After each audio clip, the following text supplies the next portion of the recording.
Hey, I'm Trey Kay, and you're listening to Us and Them from West Virginia Public Broadcasting and PRX. We tell the stories about the things that divide Americans. This year marks the 10th anniversary of the Upper Big Branch mine disaster in West Virginia. 29 men died when an explosion raced through the underground operation. The investigation that followed showed that coal output was king. Safety measures in the mine were not. The legacy of that tragedy has new life in the form of a documentary play called Coal Country. Co-creators Jessica Blank and Erik Jensen spent years interviewing family members and co-workers of the men who died. Coal Country opened in New York in early March, just days before the theater shut down because of the coronavirus pandemic. The play's soundtrack came from an onstage appearance by Grammy-award winning musician Steve Earle, who serves as kind of a Greek chorus. The music and the script from interviews strives to tell the stories of the men who died.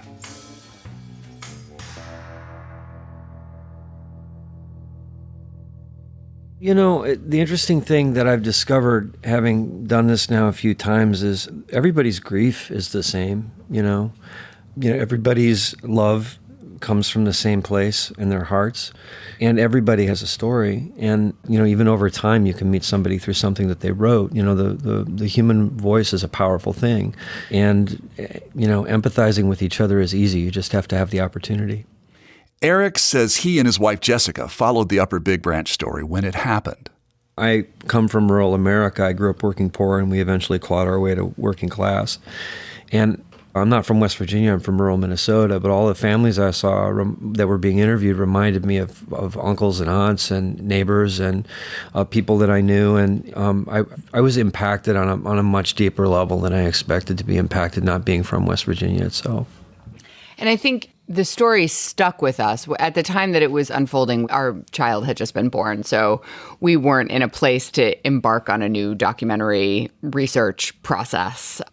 And long after the story had left the news, it was still with us really strongly. And I think, one of the things that we're looking for with these documentary pieces, because we only make one of these documentary plays every several years. We write all kinds of other stuff in between and act and stuff and direct and stuff. But we're looking for stories that get at things we feel are crucial for us to contend with as a nation and that are really of the moment, that often get polarized and stuck in binaries and stuck in us and them. Jessica and Erik's first documentary-based stage production was called The Exonerated. It looked at the moral and ethical debate over the death penalty. The Exonerated project came together prior to the 2000 presidential election. But they say that the timeline for their play Coal Country initially had little to do with politics. The piece started and was conceived of before we were in the political landscape that we were in now. So, and we were in West Virginia doing the interviews during the 2016 West Virginia primary. But, at that point, we had already been working on the piece for a year. The amazing thing about this story is this story's been going on in rural America since I was a kid. I remember when the first shopping mall came into town and Main Street shut down. That's going on in a lot of these coal towns now because they've become a single industry place. And then once that all goes, the towns start to die. I experienced that in rural Minnesota and watched my town shrink and watched young people move away. And we never experienced anything as horrific as 29 men getting killed in a coal explosion. But the economic thing and the lost promise is kind of the same. It feels the same. That's something that I really related to, Around the time we were working on the play too, I lost both my father and my uncle within 2 weeks of each other. They both died of, they say, natural causes. I think the kind of capitalism that we practice actually killed them both. But it happened while we were in the middle of making the play, and I really didn't understand the play until those two men died, and I felt real grief for the first time in my life. And then I multiplied that by 29, and my heart just broke open, and I realized what we were making then. I got a video of Corey on my computer. He shot it underground to explain to his girlfriend what he'd done every day. That's the last voice I got of him. I guard that computer with my shit. And every now and then, I'll fold it open, I'll press the play button, and then I'll watch him pour them water out his boots, because the water was deep. He was wet and working, and that old slang he had that old backwoods holler talk. He poured that shit out his boots and just talk. And I sit there and I cry from time it starts to time it finishes. You can see I'm covered with him. He's everywhere. He's all over my stuff. That's his truck outside the window. That's his boss hat. Everything's still in the truck. Haven't touched it. After watching the play, I got a real impact just hearing the stories of these people. I guess I'd like to hear, what was it like contacting these people? What was it like getting their story? West Virginians are amazing at treating you like your family, unbelievably kind, great storytellers. And it just, a lot of the guys that we talked to reminded me of my uncles. And we were obviously talking about something very difficult. But, people are more than just their grief. They're filled with warmth and humor and love and caring and all sorts of other things. We're looking for the heart, for the three-dimensionality, for the humanity. And we know from our experience making this kind of work that once we're connected to a story and meet the real people, and if their stories make it into the play, we're connected to those people for life. So it's not like we go in, get the story, and leave. There's a whole other thing that happens. So when we're sitting down with folks, our interviews are usually 4 or 5 hours long. It's not a single-sided conversation. We're sharing with them also, right? It's a human encounter. But during that 4 hours, I guess I just would like to know a little bit about that. I mean, I would imagine that it has peaks and valleys, and you get. Crying again. Well, I just thought you had an allergy, but you're crying. No, I was crying last night. He's been tearing up since the play opened. It's just I'm really glad the play opened and that it's receiving so much attention, because I keep thinking about these 29 guys.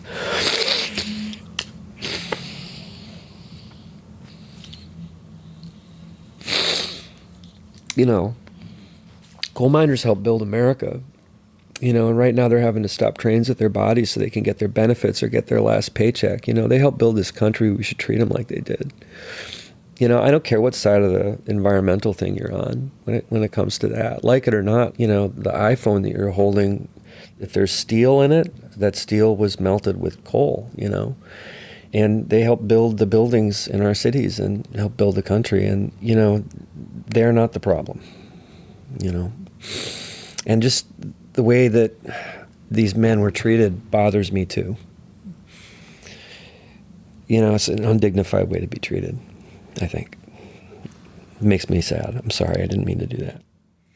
Including previews, Coal Country ran for about 25 performances before the Public Theater closed down, along with every other theater in New York City. The production got positive write-ups. Jessica and Erik still have plans for the production. They want to present the play to audiences in Coal Country. They want the families of the miners who died in the Upper Big Branch to witness the telling. Well, a lot of West Virginians have come and have grabbed me and touched me and grabbed my hand, and sometimes just with a nod of the head and sometimes with a long post have told us that we've gotten West Virginia right. None of the families have come yet. I suspect that we're on the track to having gotten it right, but that's really going to be up to them. I mean, I think we feel a tremendous sense of responsibility, right? I mean, these folks trusted us with their stories, and they trusted us to carry their stories out into the world. And the stories of their men. And the stories of the men that they lost out into the world. And so, it's just really important to us that we get it right. Coming up, Steve Earle has a new album dedicated to the subject of this play. It's called Ghosts of West Virginia. John Henry was a steel driving man. Steve is the heir to Woody Guthrie and Pete Seeger and a little bit Walt Whitman, a little bit Leadbelly. He's a poet. He's one of our American storytellers. He's telling the story of America through his albums. That's after a break. You're listening to Us and Them, which is supported in part by the West Virginia Humanities Council and the CRC Foundation. He beat the steam drill down and then it down, and it didn't change nothing.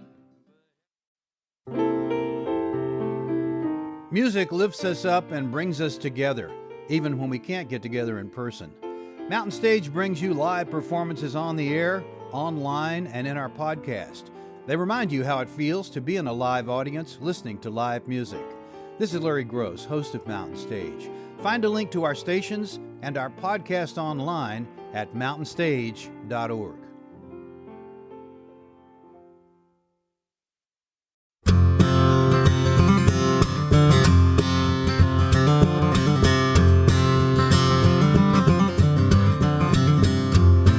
I'm Trey Kay, and you're listening to Us and Them from West Virginia Public Broadcasting and PRX.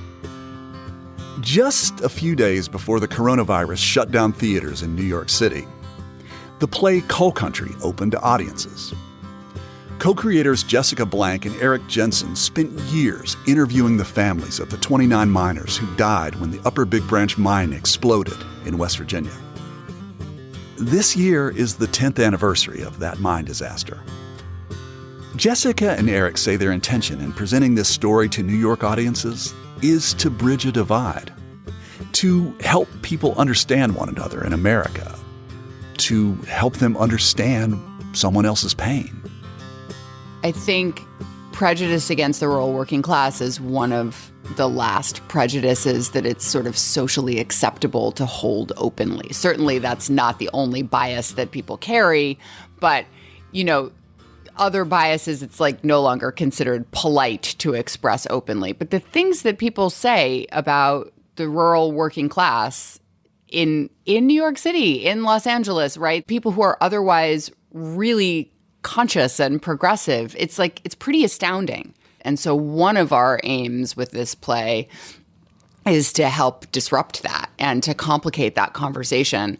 I think you can go way back in history and look at how the people in power, landowners, company owners, lawmakers, have created divisions and fissures between working people of different races, different geographies, different roles in production, right? So that working folks don't band together across the board.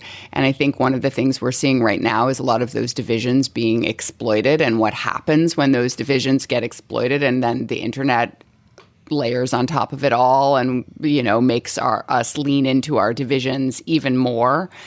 And so in a way, this experience that you want the New York audience to feel is to kind of mend that fissure, to mend that... Or to bridge it. Yeah, to bridge it, to empathize across it, right? There's a way in which it's still acceptable, I think, to a lot of progressive urban audiences to think of these folks as those people.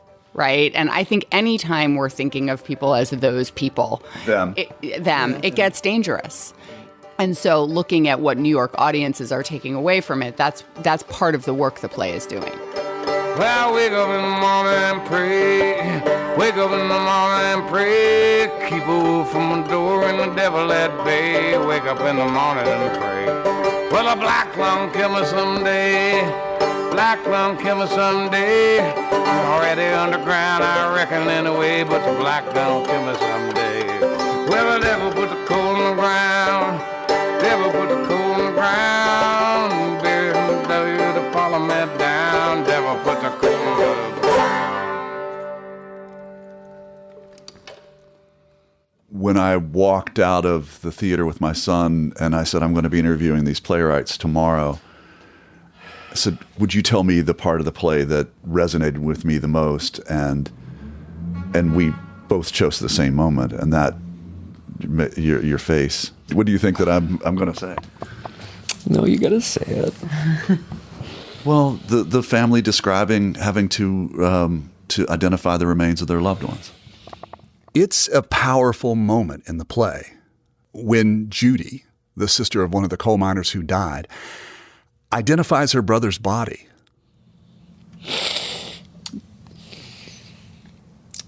I have a lot of African American friends who talk about growing up in this country and having their bodies disrespected, their physical safety disrespected.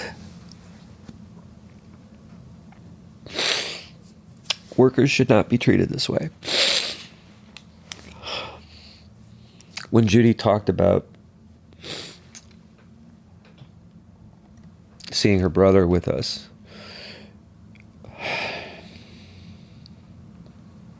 I don't know if I can bring the right words to it. Okay, I can talk about it. I mean, I think,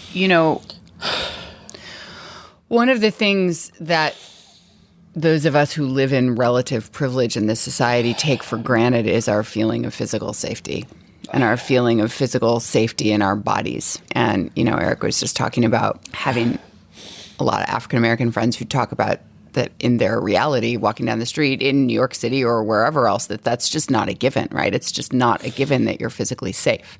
And I think the same thing is true for these miners. The same thing is true for a lot of workers that do physically dangerous jobs in America and in other parts of the world where there are no longer standards in place and no longer laws in place or laws being respected about protecting people's bodies. That understanding is really crucial. The understanding that we all have a right to feel physically safe as we move through the world. And if we don't feel safe in our bodies, if our bodies feel under threat as we move through the world, everything else is threatened too. And there's something too also that's comes from being raised Congregationalist in rural Minnesota. Like when my grandfather was buried, everybody had the opportunity to view his body, and there was something sacred about that, and there was something that was okay about that we were saying goodbye.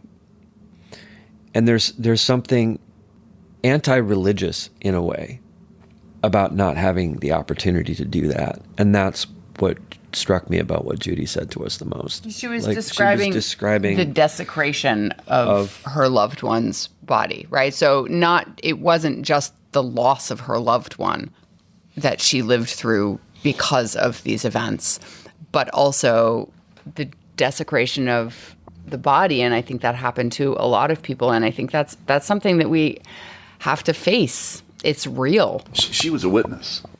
And I probably have to confess that, I didn't probably read as deeply into all the coverage of the story as maybe you did or other people did. But I feel like I pretty much got an understanding of what happened, but I didn't get that kind of detail. Mm-hmm. And I don't remember it being reported the way that Judy's story was presented in this piece. And it was the first thing I thought of when I woke up this morning. I struggle with even including it. You want to talk about that? No. Okay. Okay.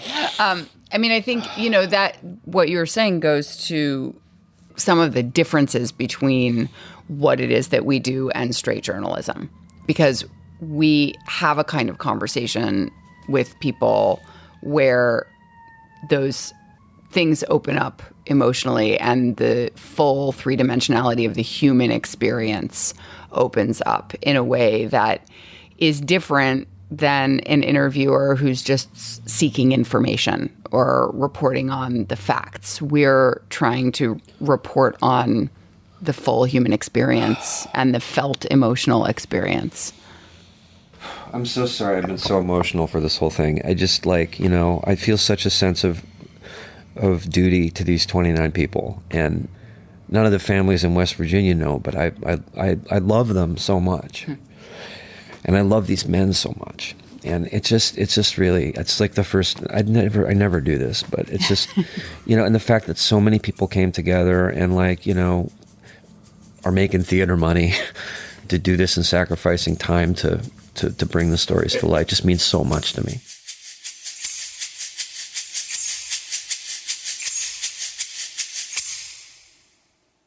After the Upper Big Branch mine explosion in 2010, investigators charged the mine boss for violating safety and health standards.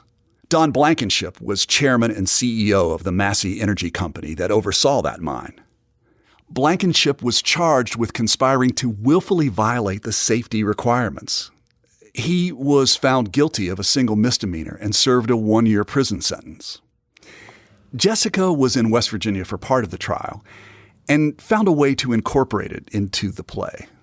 Mr. Blankenship was convicted of conspiracy to violate mine safety laws, which is, he was convicted of conspiracy as opposed to being actually convicted of being responsible for the explosion. And I believe his attorneys filed a motion so that the families could not be legally classified as victims, and therefore they couldn't read their victim impact statements in court.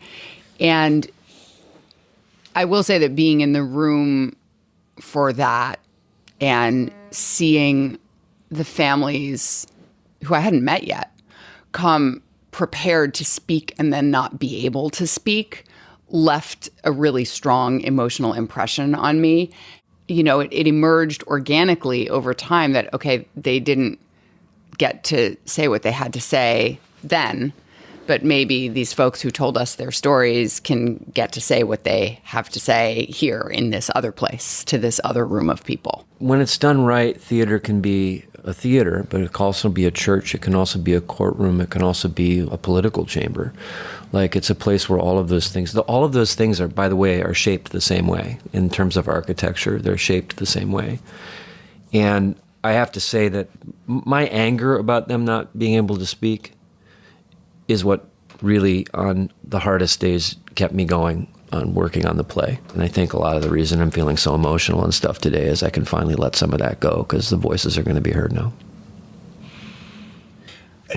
You're also making me think of, there's the part where Steve is on stage and you kind of have like a kind of a pyramid, where he is at the front of the pyramid with his guitar singing the song, and they invoke the names of all of the people who died in that accident.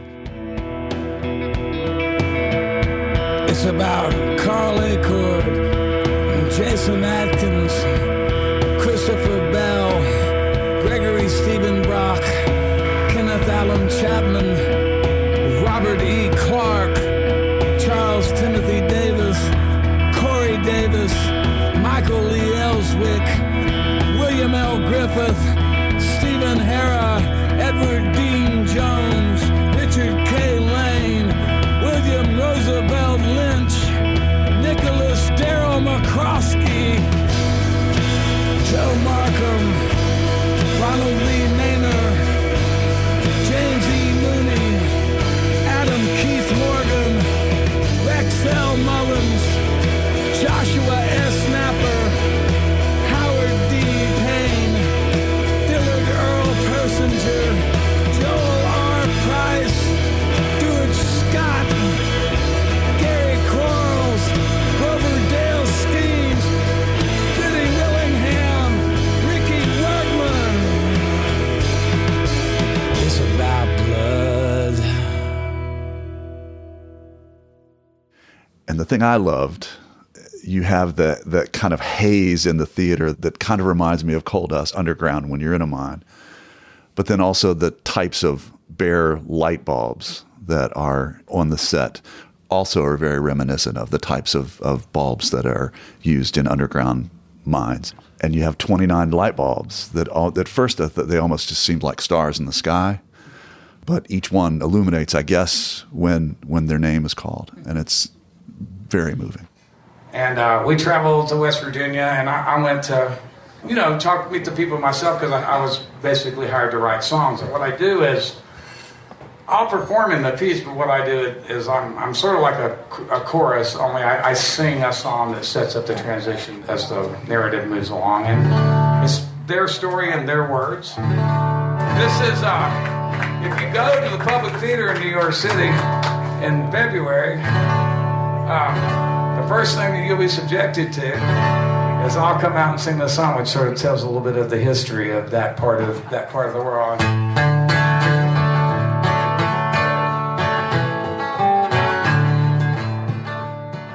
Steve Earle wrote an entire album for this play, which will be released later in May. Steve is a 3-time Grammy Award-winning singer-songwriter whose songs have been recorded by Johnny Cash, Waylon Jennings, Willie Nelson, just to name a few. I mean, he is a big deal. And I can't think of another artist who would have been better suited to creating music for this project. I asked Jessica and Erik how they got him involved. When Jessica and I decided to do the play, I said, I think there needs to be music in this, and both of us immediately thought of Steve because, you know, he's the guy. He fits the suit, you know? Yeah. He's the guy. It just seemed like such a natural fit, this story and his music. And we knew about his love of theater. And so we approached him and pitched him the idea, and he immediately came on board. Yeah, Steve Earle is the sort of the Greek chorus of the piece. But, you know, Steve is the heir to, like, you know, Woody Guthrie and Pete Seeger and a little bit Walt Whitman, a little bit Leadbelly. Like, Steve's got a lot going on. He's a poet. He's one of our American storytellers. He's telling the story of America through his albums. Union Garden Country was all they ever knew. They worked from early morning till evening whistle blew. When you'd strike the mine and walk the line, 'cause that's just what you do when you're born in West Virginia. Steve came down to West Virginia with us for the first part of the interviews, so we shared that experience and the experience of the people and the place. And then, you know, we figured out together as a team that it didn't make sense for him to start writing songs until we knew what the shape of the play was going to be. So we then came back to New York, had all of the interviews transcribed, dove into our typical workshop process with actors, where we started working with the transcripts and carving away at them and shaping the material until we started to have the shape of the play. Also, our sort of initial ideas with Steve were that the songs could represent, I promise I'm not going to cry again. You might cry again. Our initial sort of self-directed marching orders for the three of us, and with Steve was that the songs represent the voices of the miners who aren't there, the men who can't speak, which, you know, beautifully comes back in the final song of the play, If I Could Only See Your Face Again. Till I turn around to find you there. If I could see your face again, and I knew what I know then, I wouldn't make you work so hard to win me. I'd surrender to your arms, wrapped around me safe and warm, 'cause I knew you were the one from the beginning. And I'd do almost anything if I could only see your face again.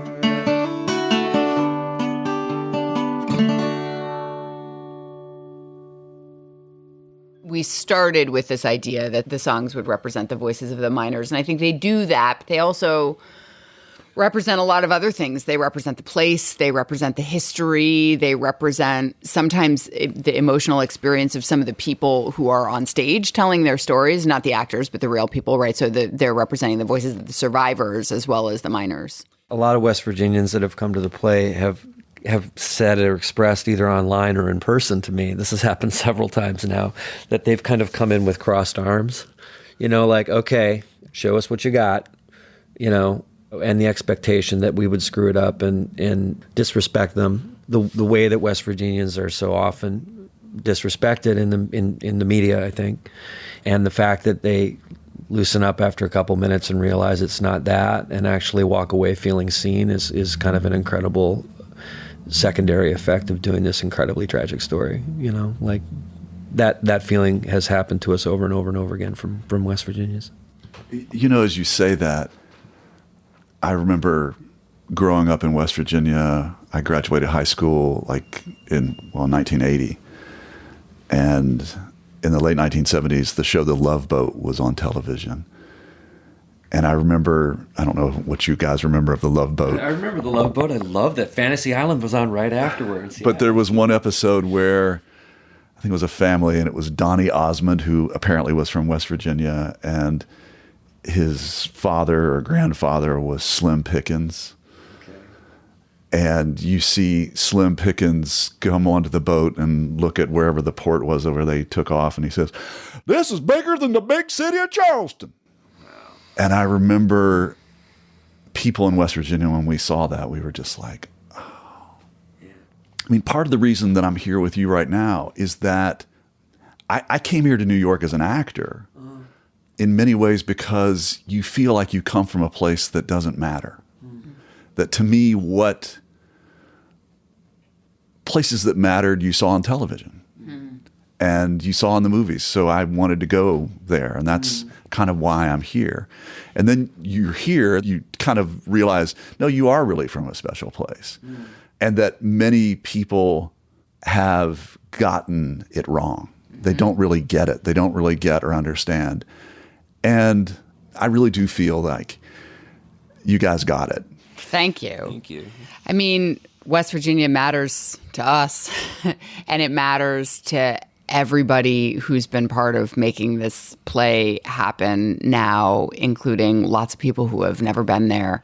And I think in our country right now, we're seeing what happens and what the results are when we act like, or when those who are in power act like it's acceptable to act like certain places don't matter.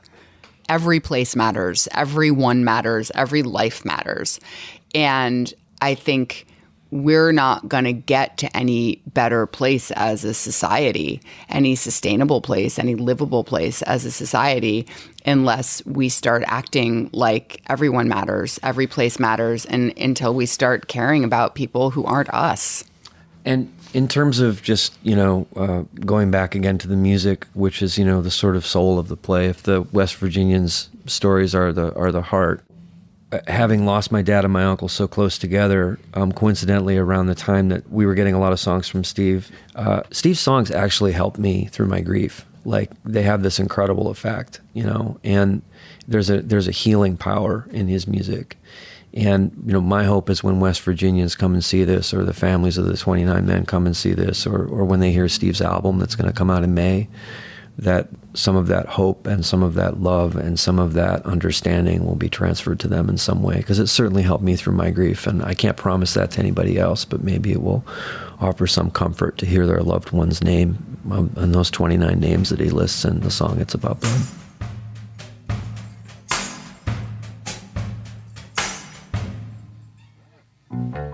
A postscript to this story. Just days after I spoke with Jessica Blank and Erik Jensen, the coronavirus pandemic brought life to a halt around the world. Coal country closed indefinitely. Jessica and Erik hope they can still bring their play to West Virginia audiences. The Upper Big Branch Mine in Raleigh County, West Virginia, was sealed in 2011. The Massey Energy Company no longer exists. It was bought out by a competitor. Today, the only evidence of the operation is a long granite memorial along the roadside.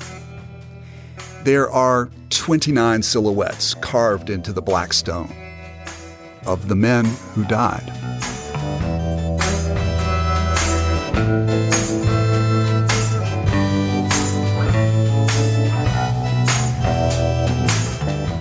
You've been listening to Us and Them. Our team for this episode is me, Trey Kay, Morgan Flannery, and Kate Smith. Special thanks to Laura Rigby and the folks from the New York Public Theater, and also to Jesse Bauer and Brady Brock of Steve Earle's team. The new album, The Ghosts of West Virginia by Steve Earle and the Dukes, will drop on May 22nd. Michael Lipton and Tristan Lozow wrote and performed the Us and Them show music. Mark Lerner designed our logo. And Lelena Price helps us create images for the web. The wonderful people at PRX and West Virginia Public Broadcasting make Us and Them possible. So do grants from the Corporation for Public Broadcasting, the West Virginia Humanities Council, and the CRC Foundation. Us and Them was originally developed with assistance from the Mentorship Program at AIR, the Association of Independents in Radio. We'll see you next time on Us and Them.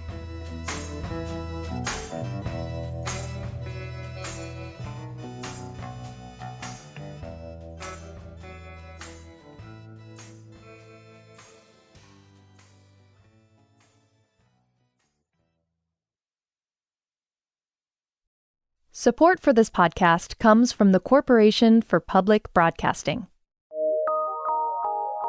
From PRX.